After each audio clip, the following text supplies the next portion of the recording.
ಮಂಜುನಾಥ್, ಒಳಗಡೆ ಬರ್ಬಹುದಾ? ಹೋ ಸರ್, ಬನ್ನಿ ಕುತ್ಕೊಳ್ಳಿ ಬನ್ನಿ.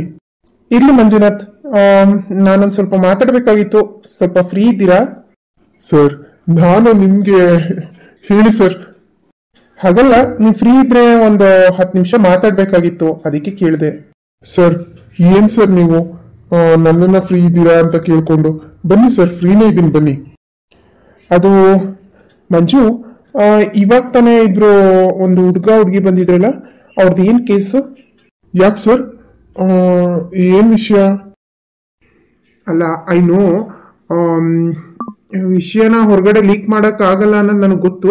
ಬಟ್ ಆದ್ರೆ ಅವ್ರ ಫ್ಯಾಮಿಲಿ ಏನಿದೆ, ಶರ್ಮಿಳಾ ಅಂತ ಬಂದಿದ್ರಲ್ಲ, ಅವ್ರ ಫ್ಯಾಮಿಲಿ ನನಗೆ ತುಂಬಾ ಕ್ಲೋಸ್ ಫ್ಯಾಮಿಲಿ. ಆಕ್ಚುಲಿ ಹೇಳ್ಬೇಕಂತಂದ್ರೆ ಅವ್ರ ಫ್ಯಾಮಿಲಿ ಲಾಯರ್ ನಾನೇನೆ, ಅವ್ರ ತಂದೆ ಮನೆ ಕಡೆ. ಬಟ್ ಆ ಹುಡುಗಿ ಇಲ್ಲಿಗೆ ಏನಕ್ಕೆ ಬಂದಿದ್ಲು ಅಂತ ಗೊತ್ತಾಗ್ಲಿಲ್ಲ. ಅದಕ್ಕೆ ನಿನ್ನ ಒಂದ್ಸರಿ ಕೇಳೋಣ ಅಂತ ಬಂದೆ ಅಷ್ಟೇ. ಅಲ್ಲ, ಹೇಳ್ಬೋದು ಅಂತಂದ್ರೆ ಹೇಳ್ಬೋದು, ಇಲ್ಲ ಸರ್ ಆಗಲ್ಲ ಅನ್ನೋದಾದ್ರೆ ಬೇಡ ಬಿಡಿ, ಪರವಾಗಿಲ್ಲ. ಸರ್, ಏನ್ ಸರ್ ಹೇಳ್ತಾ ಇದ್ದೀರಾ ನೀವು? ನಾನು ನಿಮ್ಮ ಹತ್ರ ಮುಚ್ಚುಮರೆ ಮಾಡೋದೇನಿದೆ ಸರ್? ಈಗ ಬಂದಿದ್ರಲ್ಲ, ಅವರು ಬಂದು ನನ್ನ ಫ್ರೆಂಡ್ ರಾಜಶೇಖರ್ ಅಂತ ಇದ್ದಾರೆ, ಅವ್ರ ಕಡೆಯಿಂದ ಬಂದಿದ್ದು. ಆ ಹುಡುಗಿ ಏನಿದ್ದಾಳಲ್ಲ, ನೀವು ಹೇಳಿದ್ರಲ್ಲ ನಿಮ್ಮ ಫ್ರೆಂಡ್ ಮಗಳೇನೆ ಅಂತ, ಆ ಹುಡುಗಿ ಗಂಡನ ಮನೆ ಕಡೆ ಏನೋ ಸರಿ ಇಲ್ವಂತೆ. ತುಂಬಾ ಕಷ್ಟ, ಜೀವನ ಮಾಡೋಕ್ಕೂ ಆಗ್ತಿಲ್ಲ, ನಮ್ಗೆ ತುಂಬಾ ತೊಂದರೆ ಆಗ್ಬಿಟ್ಟಿದೆ. ತವ್ರ ಮನೆಗೆ ಹೋದ್ರೆ ಅಣ್ಣ ನನ್ನನ್ನ ಸರಿಯಾಗಿ ಕೇರ್ ಮಾಡಲ್ಲ, ಅಣ್ಣ ಅದಕ್ಕೆ ಇಬ್ರು ನನ್ನ ತುಂಬಾ ಏನೋ ಕೀಳಾಗಿ ನಡ್ಸ್ಕೋತಾರೆ. ನನಗೇನೂ ಇಲ್ಲ ಇವಾಗ. ಏನೋ 2 ಗುಂಟೆ ಜಮೀನ್ ಕೊಡ್ತೀನಿ ಅಂತ ಹೇಳಿದ್ದಾರೆ.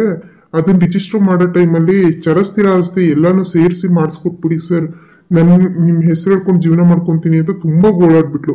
ಅಲ್ಲ ಕಣ್ರಿ, ಸಾರಿ ಸರ್, ಅಲ್ಲ ಈಗ ಈ ಜನ ಹೆಂಗಾಗ್ಬಿಟ್ಟಿದ್ದಾರೆ ಅಂತ ಅಂದ್ರೆ, ಮನುಷ್ಯತ್ವ ಅನ್ನೋದೇ ಸತ್ತೋಗ್ಬಿಟ್ಟಿದೆ, ಸಂಬಂಧಗಳಿಗೆ ಬೆಲೆನೇ ಇಲ್ಲ. ಅಲ್ಲ, ಸ್ವಂತ ತಂಗಿಗೇನೆ ಈ ತರ ಮಾಡಿದ್ರೆ ಇನ್ನ ಬೇರೆಯವ್ರಿಗೆ ಸಹಾಯ ಮಾಡ್ತಾರ ಸರ್ ಅವರು? ನಿಜವಾಗ್ಲೂ ಹುಡುಗಿ ಕಣ್ಣೀರ್ ಹಾಕಿದ್ ನೋಡಿ ನನಗಂತೂ ಸಿಕ್ಕಾಬಟ್ಟೆ ಬೇಜಾರಾಗೋಯ್ತು ಸರ್. ಪಾಪ ಹೆಣ್ಮಕ್ಳು ಜೀವನ ಮದ್ವೆ ಆದ್ಮೇಲೆ ಈ ತರ ಎಲ್ಲ ಹಿಂಸೆ ಕೊಟ್ಬಿಟ್ರೆ ಎಲ್ಲೋಗ್ಬೇಕು ಹೇಳಿ ಸರ್ ಅವರು? ಹೌದಾ, ಏನ್ ಹೀಗೆ ಹೇಳ್ತಾ ಇದ್ದೀರಲ್ಲ ನೀವು? ಅಲ್ಲ, ನನ್ಗೆ ಆ ಹುಡುಗ ಪರಿಚಯ ಇದ್ದಾನೆ, ಆ ಹುಡುಗ ಆ ಥರ ಮಾಡೋನಲ್ವಲ್ಲ. ಇರ್ಲಿ, ನಾನು ಅವನ ಜೊತೆ ಮಾತಾಡ್ತೀನಿ. ನನ್ನ ಫ್ರೆಂಡೇನೇನೆ ಅವ್ರ ತಂದೆ. ನಾವು ಇರ್ಲಿ, ಈ ಹುಡುಗಿ ಈ ಥರ ಹೇಳಿದಾಳೆ ಅಂತಂದ್ರೆ ನೋಡೋಣ. ಪಾಪ ಸುಮ್ಮನೆ ಯಾರು ಹೇಳಲ್ಲ ಅಲ್ವಾ, ಏನೋ ಇರಬೇಕು ಪ್ರಾಬ್ಲಮ್ಮು. ಸರಿ ಮಂಜು, ಆಮೇಲೆ ಬೇರೆ ಏನಂತ ಹೇಳಿದ್ರು? ಸರ್, ಬೇರೆ ಏನು ಹೇಳಿಲ್ಲ ಸರ್. ಈಗ ಅವ್ರಿಗೆ ಸದ್ಯಕ್ಕೆ ಆಗ್ಬೇಕಾಗಿರೋದು ಪ್ರಾಪರ್ಟಿ ಎಲ್ಲ ಅವ್ರ ಹೆಸರಿಗೆ ಆಗ್ಬೇಕು ಅನ್ನೋ ತರ ಮಾಡಿಸ್ಕೊಡಿ ಅಂತ ಹೇಳ್ತಿದ್ದಾರೆ. ನಾನಿನ್ನ ಒಪ್ಕೊಂಡಿಲ್ಲ ಸರ್. ಅಯ್ಯೋ, ಅವೆಲ್ಲ ಕಾಂಪ್ಲಿಕೇಶನ್ ಸರ್. ಆಮೇಲೆ ಏನಾದ್ರು ಆಗ್ಬಿಟ್ರೆ ಆಮೇಲೆ ನಮ್ ತಲೆಮಗೆ ಬಂದ್ಬಿಡುತ್ತೆ, ನಮ್ದು ಜಾಬೇ ಕಳ್ಕೊಂಡ್ಬಿಡ್ಬೇಕಾಗುತ್ತೆ, ಆ ತರ ಪರಿಸ್ಥಿತಿ ಬಂದ್ಬಿಡುತ್ತೆ. ಅದಕ್ಕೇನೇನೆ ಯೋಚನೆ ಮಾಡಿ ಹೇಳ್ತೀನಿ. ಸದ್ಯಕ್ಕೆ ಈಗಲೇ ಏನೋ ಹೇಳಕ್ಕಾಗಲ್ಲ ಅಂತ ಹೇಳಿ ಕಳ್ಸಿದೀನಿ ಸರ್. ಓ ಹೌದಾ, ತುಂಬಾ ಒಳ್ಳೆ ಕೆಲಸ ಮಾಡಿದೀರಾ. ಸರಿ ಆಯ್ತು.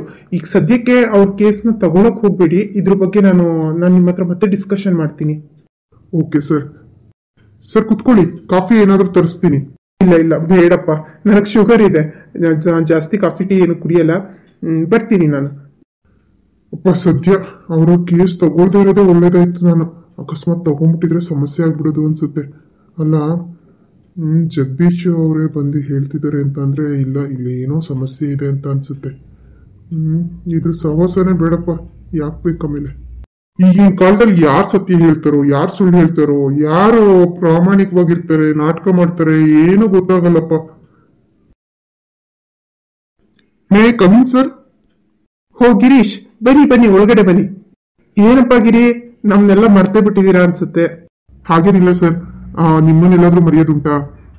ಎಷ್ಟೋ ಸರಿ ನಮ್ಮ ಸಮಸ್ಯೆಗಳನ್ನೆಲ್ಲ ಬಗೆಹರಿಸ್ಕೊಟ್ಟಿದ್ದೀರಾ. ಹಾಗೇನಿಲ್ಲ ಸರ್, ಸ್ವಲ್ಪ ಕೆಲಸದಲ್ಲೇ ಬ್ಯುಸಿ ಆಗೋದೆ, ಹಾಗಾಗಿ ಬರಕ್ಕಾಗಿಲ್ಲ. ಏನ್ ಸರ್, ಅಪರೂಪಕ್ಕೆ ನಮ್ಮನ್ನೆಲ್ಲ ನೆನೆಸ್ಕೊಂಡ್ಬಿಟ್ಟಿದ್ದೀರಾ?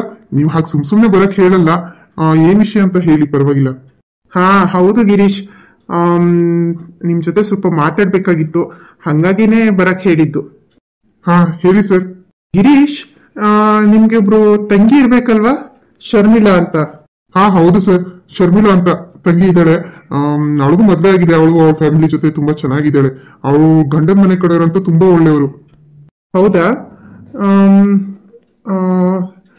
ಗಿರೀಶ್, ನಾನು ನಿಮ್ಮ ಅಪ್ಪನ ಫ್ರೆಂಡು ಅನ್ನೋ ಉದ್ದೇಶದಿಂದ ಕೇಳ್ತಾ ಇದ್ದೀನಿ. ಎಲ್ಲ ಸರಿ ಇದೆ ಅಲ್ಲ ನಿಮ್ಮ ಮನೆ ಕಡೆ ಎಲ್ಲಾನು? ಹಾ ಸರ್, ಎಲ್ಲ ಸರಿಗಿದೆ, ಏನ್ ತೊಂದರೆ ಇಲ್ಲ ಸರ್. ಯಾಕೆ ಸರ್ ಈ ತರ ಕೇಳ್ತಾ ಇದೀರಾ? ಅಲ್ಲ, ಏನಾದ್ರೂ ಸಮಸ್ಯೆ ಏನಾದ್ರೂ ನಿಮ್ ಕಣ್ಣಿಗೆ ಬಿತ್ತಾ? ಹಾಗಲ್ಲಪ್ಪ. ಇವತ್ತು ನಿನ್ ತಂಗಿ ಇಲ್ಲೇ ಬಂದಿದ್ಲು. ನಮ್ಮ ಫ್ರೆಂಡ್ ಒಬ್ರು ಇದ್ದಾರೆ, ಅವ್ರ ಲಾಯರ್ ಇದ್ದಾರೆ. ಅವ್ರ ಆಫೀಸಿಗೆ ಬಂದಿದ್ರು. ನಿಮ್ ತಂಗಿ ಜೊತೆ ಇನ್ನೊಂದು ಹುಡುಗನೂ ಇದ್ದ. ನೋಡೋಕೇನೋ ಚೆನ್ನಾಗೇ ಇದ್ದ. ಬಟ್ ಆದ್ರೆ ಅದು ಅವ್ರ ಯಜಮಾನ್ರೆ ಅಲ್ವಾ ಅನ್ನೋದು ನನ್ಗೆ ಇನ್ನೂ ಗೊತ್ತಿಲ್ಲ ಕಣಪ್ಪ. ಯಾಕಂದ್ರೆ ನಾನು ನಿಮ್ ತಂಗಿನ ಮಾತಾಡಿಸ್ದೆ. ಫ್ರೆಂಡ್ ಬರ್ತಿದ್ದಾರೆ, ಫ್ರೆಂಡ್ ಏನೋ ಪ್ರಾಬ್ಲಮ್ ಅಂತ ಅಂದ್ರು. ಹಾಗಾಗಿ ಮೋಸ್ಟ್ಲಿ ಅವರು ಹಸ್ಬೆಂಡ್ ಅಲ್ಲ ಅಂತ ಅನ್ಕೊಂತೀನಿ. ನಾನು ಕೇಳ್ಪಟ್ಟಂಗೆ ಅದೇ ನಿಮ್ಮ ತಂಗಿ ಮಾತಾಡಕ್ಕೆ ಬಂದಿದ್ರಲ್ಲ, ಆ ಲಾಯರ್ ಹತ್ರ ಹೋಗಿ ವಿಚಾರಿಸ್ದೆ ಏನು ಸಮಸ್ಯೆ ಅಂತ. ಅವ್ರು ಹೇಳಿದ್ರು ಗಂಡನ ಮನೆ ಕಡೆ ತುಂಬ ಸಮಸ್ಯೆ ಇದೆ, ಹಾಗಾಗಿ ಜೀವನ ಮಾಡೋದು ಕಷ್ಟ ಆಗ್ಬಿಟ್ಟಿದೆ. ನಮ್ಮ ಅಣ್ಣಂದು ಪ್ರಾಪರ್ಟಿ ನನ್ನ ಹೆಸರಿಗೆ ಬರೋ ಥರ ಮಾಡಿಸಿ ಅಂತ ಏನೋ ಕೇಳಕ್ಕೆ ಬಂದಿದ್ರು ಅಂತ ಹೇಳಿದ್ರು. ಸರ್, ಏನ್ ಸರ್ ಹೇಳ್ತಾ ಇದ್ದೀರಾ? ನಾನು ಮತ್ತೆ ನನ್ನ ವೈಫು ಇಬ್ರು ಸೇರಿ ಮೊನ್ನೆ ತಾನೇ ಗಂಡನ ಮನೆಗೆ ಬಿಟ್ಬಿಟ್ಟು ಬಂದಿದೀವಿ ಅವಳನ್ನ. ಅಂದ್ರೆ ಸ್ವಲ್ಪ ಸಮಸ್ಯೆ ಅಂತಂದ್ರೆ ಇವಳದೇ ಸ್ವಲ್ಪ ಸಮಸ್ಯೆ ಇತ್ತು. ಹೊಂದಾಣಿಕೆ ಮಾಡ್ಕೊಂಡು ಹೋಗ್ದೆ ಏನೋ ಗಲಾಟೆ ಮಾಡ್ಕೊಂಡು ನಮ್ಮನೆಗೆ ಬಂದ್ಬಿಟ್ಟಿದ್ಲು. ಈಗ ನಾವು ಮತ್ತೆ ಮಾತಾಡಿ ವಾಪಸ್ ಗಂಡನ ಮನೆಗೆ ಬಿಟ್ಟು ಬಂದಿದೀವಿ. ಹಾ ಗಿರೀಶ್, ಇರಬಹುದು, ನೀವು ಬಿಟ್ಟು ಬಂದಿರ್ಬೋದು. ಮತ್ತೆ ಫೋನ್ ಮಾಡಿ ಅವ್ರನ್ನ ಹೇಗಿದ್ದೀರಾ ಏನು ಎತ್ತ ಅಂತ ವಿಚಾರಿಸಿಲ್ವಾ ನೀವು? ಇಲ್ಲ, ನಮ್ಮ ಅಮ್ಮ ಕಾಲ್ ಮಾಡಿದ್ರಂತೆ, ಚೆನ್ನಾಗಿದ್ದೀನಿ ಅಂತ ಹೇಳಿದಾಳೆ ಅಂತ ಅಂದ್ರು. ಆದ್ರೆ ಸರ್, ನನಗಿದು ಆಸ್ತಿ ಎಲ್ಲ ಬರ್ಸ್ಕೊತಿರೋದು ನನ್ನ ಹತ್ರ ಕೇಳಿದ್ಲು ಸರ್. ನನ್ನ ಭಾಗದ ಆಸ್ತಿ ನಾನು ಕೊಡು ಅಂತ ಕೇಳಿದ್ರು. ಹಾಗಾಗಿ ನಾನು ಅವ್ರಿಗೆ ಏನ್ ಬರ್ಬೇಕು ಅದನ್ನ ಕೊಟ್ಬಿಡೋಣ, ಗಂಡನ ಮನೆ ಚೆನ್ನಾಗಿರ್ಲಿ ಅಂತ ನಾನು ಅನ್ಕೊಂಡಿದ್ದೆ. ಬಟ್ ಆಸ್ತಿ ಎಲ್ಲ ಬರ್ಸ್ಕೊಳ್ಳೋದಕ್ಕೆ ನೋಡ್ತಿದ್ದಾಳೆ ಅಂತಂದ್ರೆ ನಿಜವಾಗ್ಲೂ ನನ್ಗೆ ಇದನ್ನ ನಂಬಕ್ಕೆ ಆಗ್ತಿಲ್ಲ ಸರ್. ಹೌದು ಗಿರೀಶ್, ನೀವು ಹೇಳ್ತಿರೋದು ನೋಡಿದ್ರೆ ನಿಮ್ಮ ತಂಗಿನೇ ಏನೋ ಡಬಲ್ ಗೇಮ್ ಮಾಡ್ತಿದ್ದಾರೆ ಅಂತ ಅನ್ಸುತ್ತೆ. ಹಂಗೇನಾದ್ರೂ ಇತ್ತು ಅಂತಂದಿದ್ರೆ ನನ್ನ ಹತ್ರನೇ ಡೈರೆಕ್ಟಾಗಿ ಮಾತಾಡ್ತಾ ಇದ್ರಲ್ವಾ. ಮೋಸ್ಟ್ಲಿ ಅವ್ರು ನಿಮಗೆ ಮೋಸ ಮಾಡಬೇಕು ಅಂತ ಅನ್ಕೊಂಡಿದ್ದಾರೆ. ನೀವೊಂದು ಸ್ವಲ್ಪ ಹುಷಾರಾಗಿರಿ. ಹೌದಾ ಸರ್, ಇದ್ರ ಬಗ್ಗೆ ನಾನು ಅವಳ ಹತ್ರನೇ ಮಾತಾಡ್ತೀನಿ ಬಿಡಿ ಸರ್. ಯಾಕೆ ಈ ಥರ ಮಾಡ್ತಿದ್ದಾಳೆ ಅಂತ ಕೇಳ್ತೀನಿ. ಇಲ್ಲ ಇಲ್ಲ, ಈಗ ನೀವು ಕೇಳಕ್ಕೆ ಹೋದ್ರೆ ಅದು ಬೇರೆ ರೀತಿನೇ ತಿರ್ಕೊಳ್ಳುತ್ತೆ. ಈಗ ನಾನು ಹೇಳೋದು, ಅವರು ಆಸ್ತಿ ಎಲ್ಲ ಕೇಳ್ತಿದ್ದಾರೆ ಅಂತಂದ್ರೆ ಯಾವ ಪ್ರಾಪರ್ಟಿ ಬಗ್ಗೆ ಕೇಳ್ತಿದ್ದಾರೆ? ನಿಮ್ಮ ತಂದೆಯವ್ರದ್ದೆಲ್ಲ ಪ್ರಾಪರ್ಟಿ ಅವ್ರ ಸ್ವಯಾರ್ಜಿತ ಆಗಿತ್ತು. ಯಾವುದು ನಿಮ್ಮ ತಾತನ ಮನೆ ಕಡೆಯಿಂದ ಯಾವುದು ಬಂದಿಲ್ಲ. ಆ ಥರ ಇದ್ರೆ ಹಳ್ಳಿನಲ್ಲಿ ಒಂದು 5 ಎಕರೆ ಜಮೀನೇನೋ ಇತ್ತು ಅನ್ಸುತ್ತೆ. ಒಂದು 5 ಎಕರೆ ಜಮೀನು ಮತ್ತೆ ಒಂದು ಹಳೆ ಕಾಲದೊಂದು ಮನೆ ಇತ್ತು. ಅಷ್ಟು ನಿಮ್ಮ ತಾತನ ಮನೆ ಕಡೆಯಿಂದ ಬಂದಿದ್ದು. ಬಟ್ ಬ್ಯಾಂಗ್ಳೂರಲ್ಲಿರೋ ಪ್ರಾಪರ್ಟೀಸ್ ಎಲ್ಲನೂ ನಿಮ್ಮ ತಂದೆ ಸ್ವಯಾರ್ಜಿತವಾಗೇ ತಗೊಂಡಿದ್ದು. ಯಾಕಂದರೆ ನಾನು ಅವನ ಜೊತೆ ಆ ಕಾಲದಿಂದನೂ ಪರಿಚಯ ಇರೋದೇನೆ, ಹಾಗಾಗಿ ಗೊತ್ತು ನನಗೆ. ಅವನು ಎಲ್ಲ ಪ್ರಾಪರ್ಟಿನೂ ವಿಲ್ ಮಾಡಿದ್ದಾನೆ. ವಿಲ್ ಯಾಕೆ ಮಾಡ್ದಾಗ ಗೊತ್ತಾ ನಿನಗೆ? ಸರ್, ನನ್ಗೆ ಅದ್ರ ಬಗ್ಗೆ ಗೊತ್ತೇ ಇರ್ಲಿಲ್ಲ. ನಮ್ಮ ತಂದೆಯವ್ರು ತೀರೋದ್ಮೇಲೆ ನೀವು ಬಂದು ವಿಲ್ ಪ್ರಕಾರ ನನಗೆ ಆಸ್ತಿನ ಬರ್ಸ್ಕೊಳ್ಳಿ, ಆಸ್ತಿ ನಿಮ್ಮ ಹೆಸರು ಮಾಡ್ಕೊಳ್ಳಿ ಅಂತ ಅಂದಾಗಲೇ ನನಗೆ ಗೊತ್ತಾಗಿದ್ದು. ಅಲ್ಲಿವರೆಗೂ ನಮ್ಮ ತಂದೆ ಈ ತರ ವಿಲ್ ಮಾಡಿದ್ದಾರೆ ಅನ್ನೋದು ಸಹ ನನಗೆ ಗೊತ್ತಿರ್ಲಿಲ್ಲ. ಅದು ಏನಕ್ಕೆ ಅಂತ ನನಗೆ ಗೊತ್ತಿಲ್ಲ ಸರ್. ನನ್ನ ತಂಗಿನ ಬಿಟ್ಟು ಬರೀ ನನಗೆ ಮಾತ್ರ ಏನಕ್ಕೆ ಪ್ರಾಪರ್ಟಿನ ಬರೆದ್ರು ಅಂತ. ನೋಡಿ ಗಿರೀಶ್, ನಾನು ಇರೋ ವಿಚಾರನ ಮುಚ್ಚಿಟ್ಕೊಂಡು ಏನೂ ಆಗ್ಬೇಕಾಗಿಲ್ಲ. ಈಗ ನಾನು ಈ ವಿಚಾರನ ಮೊದಲೇ ಹೇಳಬೇಕಾಗಿತ್ತು ನಿಮಗೆ, ಬಟ್ ನನಗೆ ಹೇಳಕ್ಕಾಗ್ಲಿಲ್ಲ. ಏನಂದ್ರೆ ಈಗ ನಿಮ್ಮ ಜೊತೆ ಇದಾರಲ್ಲ ನಿಮ್ಮ ತಾಯಿ, ಅವರು ನಿಮ್ಮ ಸ್ವಂತ ತಾಯಿ ಅಲ್ಲ. ಸರ್, ಏನ್ ಸರ್ ಹೇಳ್ತಾ ಇದ್ದೀರಾ ನೀವು? ನನ್ನ ತಾಯಿ ಅಲ್ವಾ? ಅಂದ್ರೆ ನಿಮ್ ಮಾತಿನ ಅರ್ಥ ಏನು ಸರ್? ನಾನ್ ಚಿಕ್ಕ ವಯಸ್ಸಿಂದನೂ ಅವ್ರ ಕೈ ಇಟ್ಕೊಂಡೇ ಬೆಳೆದಿದ್ದೀನಿ, ಅವರನ್ನೇ ನನ್ನ ತಾಯಿ ಅನ್ಕೊಂಡ್ ಬೆಳೆದಿದ್ದೀನಿ. ಈಗ ನೋಡಿದ್ರೆ ನೀವೇನೋ ಬೇರೆ ವಿಚಾರ ಹೇಳ್ತಾ ಇದ್ದೀರಾ. ಹೌದಪ್ಪ, ಇದು ನಿನ್ಗೆ ಕೇಳಕ್ ಕಷ್ಟ ಆದ್ರೂ ಸತ್ಯ ಇದೇನೇನೆ. ಯಾಕಂದ್ರೆ ನಿಮ್ಮ ತಾಯಿ ನಿನ್ನ ಹುಟ್ಟಿದೊಂದು 6 ತಿಂಗಳು 8 ತಿಂಗಳಿಗೋ ತೀರೋಗ್ಬಿಟ್ರು ಹುಷಾರಿಲ್ದೆ. ಅದಾದ್ಮೇಲೆ ಮದ್ವೆ ಮಾಡ್ಕೋಬಾರ್ದು ಅಂತಾನೆ ಇದ್ದಿದ್ದು ನಿಮ್ಮ ತಂದೆ. ಆದ್ರೆ ಕೇಳ್ಬೇಕಲ್ಲ ಅವ್ರ ಮನೆಯವರು. ಹಂಗಾಗಿ ಒಂದು ಮದ್ವೆ ಮಾಡ್ಕೋ, ಚಿಕ್ಕ ಮಗುನ ಹೆಂಗ್ ಸಾಕ್ತೀಯ ನೀನು? ನಿನ್ ಕೈಲಿ ಆಗಲ್ಲ. ಒಂದು ಹೆಂಡತಿಕ್ಕಿಲ್ದೆ ಇದ್ರೆ ಆ ಮನೇಲಿ ಮಗು ಸಾಕಕ್ಕಾಗಲ್ಲ. ಅದು ಅಲ್ಲದೆ ಹಾಲು ಕುಡಿಯೋ ಮಗು, ಅಷ್ಟು ಚಿಕ್ಕ ಮಗು ನೀನ್ ಜೋಪಾನ ಮಾಡೋಕ್ಕಾಗಲ್ಲ. ಮನೇಲೂ ಮಾಡಿ ಹೊರಗಡೆನೂ ಮಾಡೋದು ಕಷ್ಟ ಆಗುತ್ತಪ್ಪ. ಒಂದು ಮದ್ವೆ ಮಾಡ್ಕೊ ಅಂತ ಬಲವಂತ ಮಾಡಿ ಮದ್ವೆಗೆ ಒಪ್ಸಿದ್ರು. ಅದು ನಿಮ್ಮ ತಂದೆಗೆ ಇಷ್ಟ ಇರಲಿಲ್ಲ. ಆದ್ರೂ ನಿನಗೊಬ್ಳು ತಾಯಿ ಆಗ್ಲಿ, ತಾಯಿ ಸಿಗ್ಲಿ ಅನ್ನೋ ಕಾರಣಕ್ಕೋಸ್ಕರ ಮದ್ವೆ ಮಾಡ್ಕೊಂಡ್ರು. ಅದಾದ್ಮೇಲೆನೆ ನಿಮ್ಮ ಈಗ ಇದಾರಲ್ಲ ಅವರು ನಿಮ್ಮ ಮನೆಗೆ ಬಂದಿದ್ದು. ಬಂದ್ಮೇಲೆ ಸ್ವಲ್ಪ ದಿನ ನಿನ್ನ ಚೆನ್ನಾಗೇ ನೋಡ್ಕೋತಿದ್ರು. ಎಲ್ಲಿವರೆಗೂ ಅವ್ರಿಗೊಂದು ಮಗು ಆಗೋವರೆಗೂ.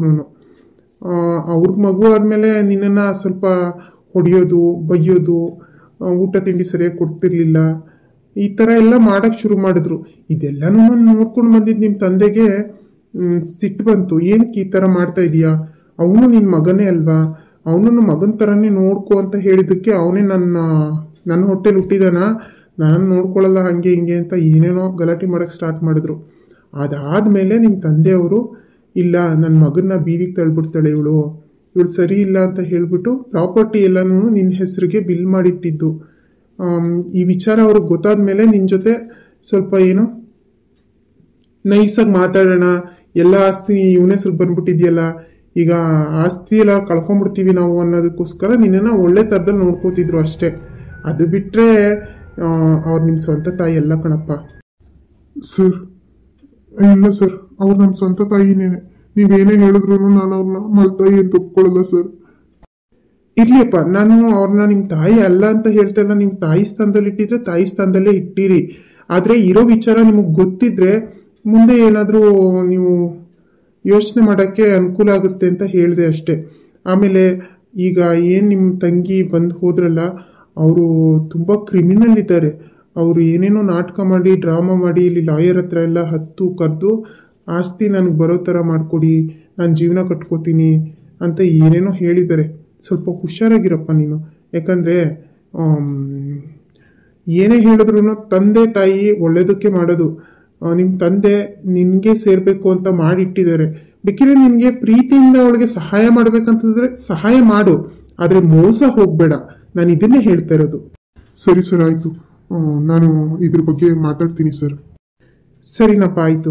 ಈ ವಿಚಾರ ನಿನಗೆ ತಿಳಿಸ್ಬೇಕಾಗಿತ್ತು. ಫೋನಲ್ಲೆಲ್ಲ ಹೆಂಗೆ ಹೇಳೋದು ಅಂದ್ಬಿಟ್ಟು ಡೈರೆಕ್ಟಾಗಿ ಇಲ್ಲಿಗೆ ಬರೋಕ್ಕೆ ಹೇಳಿದೆ. ನೀನು ಕಣ್ಮುಚ್ಕೊಂಡು ಯಾವುದೇ ಪ್ರಾಪರ್ಟಿ ಪೇಪರ್ಸ್ಗಾಗಲಿ ಬೇರೆ ಯಾವುದಕ್ಕೂ ಸೈನ್ ಮಾಡೋಕ್ಕೆ ಹೋಗಬೇಡ. ಎಲ್ಲನೂ ನೋಡಿ ಚೆಕ್ ಮಾಡಿ ಆಮೇಲೆ ಸಹಿ ಮಾಡಪ್ಪ. ಯಾಕಂದರೆ ನಿನ್ನ ಹಿಂದೆ ಒಂದು ಷಡ್ಯಂತ್ರನೇ ನಡೀತಾ ಇದೆ. ನಿನ್ನನ್ನು ಏನು ಬೀದಿಗೆ ತರಬೇಕು ಅಂತ ತುಂಬ ಪ್ರಯತ್ನ ಮಾಡ್ತಿದ್ದಾರೆ. ನಿಮ್ಮ ತಾಯಿ ಬಗ್ಗೆ ನಿಮ್ಮ ತಂದೆ ಹೇಳಿದ್ದಾರೆ ಬಿಡಿ. ನಿಮ್ಮ ತಂದೆಯವರು ತುಂಬ ಹೇಳಿದ್ದಾರೆ. ಅವ್ರಿಗೆ ನಿನ್ನ ಕಂಡ್ರೆ ಪ್ರೀತಿ ಏನಿಲ್ಲ. ಈಗೇನಾದರೂ ಪ್ರೀತಿ ತೋರಿಸ್ತಾ ಇದ್ದಾರೆ ಅಂತಂದರೆ ಅದು ನಾಟಕದ ಪ್ರೀತಿಯಾಗಿರುತ್ತೆ. ನಂಬಕ್ಕೆ ಹೋಗ್ಬೇಡ ಕಣಪ್ಪ. ಸರಿ ಸರ್, ಆಯಿತು. ನಾನು ಹಿಂಗೆ ಬರ್ತೀನಿ. ಎಂತೆಂಥ ಜನ ಇರ್ತಾರಪ್ಪ.